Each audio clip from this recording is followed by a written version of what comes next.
बाक़ी इहा कसर रहिजी वई त शैतान जे चवणनि ते वञी पंहिंजे सॻे सौटनि सां विड़ियाओ ऐं असांजे दुश्मन सां वञी रिश्ते जी घुर कई अथव।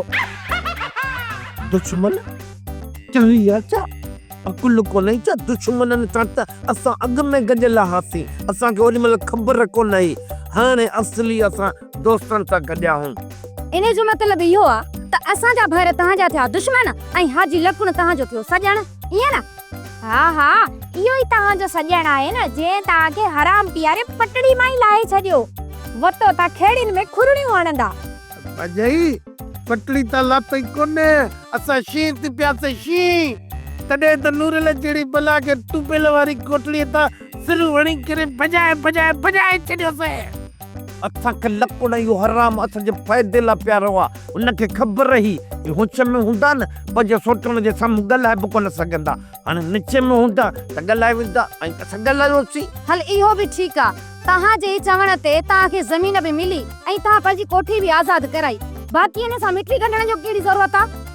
हा ज़रूरु छो त असां हाजी लकुण सां गुच मुच थियण था चाहियूं, जीअं फुट मुझी वेंदो आहे न, असां ऐं हाजी लकुण ईअं मुझण था चाहियूं।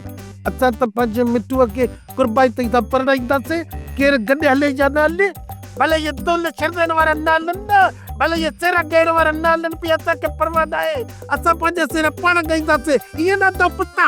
बिल्कुलु सही तो चई, घोट बन तो कसो हुनी तुंहिंजी को सुठा न लॻो, बुढ़ी बि कोन थो मरो। पार खे वठी दुश्मन सां मिटी कंदे ठहंदो न, है न? वरी बि साॻी ॻाल्हि, लकड़ असांजो दुश्मन न आहे, जेकॾहिं हिन ॻोठ में असां जेको सॼण आहे न त उहो अलहाज मीर मुतबर जनाब असांजो वॾो बापो हाजी ज़कुर आहे। बाहि ॾियासि सिर खे मुंहुं जरको, उन जी त तारीफ़ ईअं थो करे ॼण शादीअ जा कार्ड वेठो थो लिखराई, हा न? कुझु थिए बि नथो। कंहिंजी शादी था करायो? तुंहिंजी शादी? मुंहिंजी शादी कंहिंसां? जच्चा तूं करण थो चाहीं?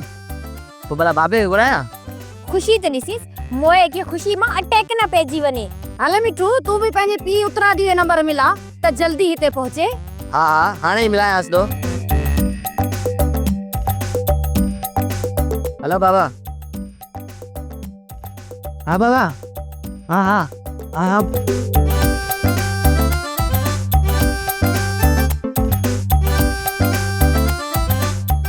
अदी हींअर ई मुंहुं वञी दरवाज़े में लॻो आहे, ॿाहिरि वञी के गाॾी में न लॻे। काननि बदन में हाणे कोन लॻंदो, हाणे गाॾियुनि जे मथां चढ़ंदो, घोट थींदो, हाजी लकुण जे दर ते वेंदो, कुंवार परणाए मोटी ईंदो। हली अचंदा गुता त हलूं हाजी लकुण जे दर ते, उन को पुछा बि त कयूं न त उहो राज़ी आहे या न, हर भर असां वारो चोरो वते तो हंबोच वरंदो। हाजी लकुण सां काॾे वेंदो, उहो असांखे कंधु कोन कढाईंदो त पोइ जल्दी कर हल त हलूं।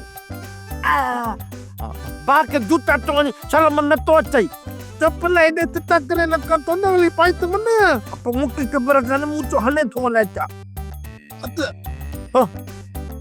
सोप सीरियल जहिड़ियूं ज़ालूं तहिड़ा मुड़स तमाम एपिसोड्स ॾिसो HD क्वालिटीअ में। विज़िट करियो असांजो YouTube channel Sindh TV HD drama. Subscribe कयो असांजो official YouTube channel Sindh TV HD drama ऐं वधीक अपडेट लाइ बेल आइकन खे क्लिक करियो।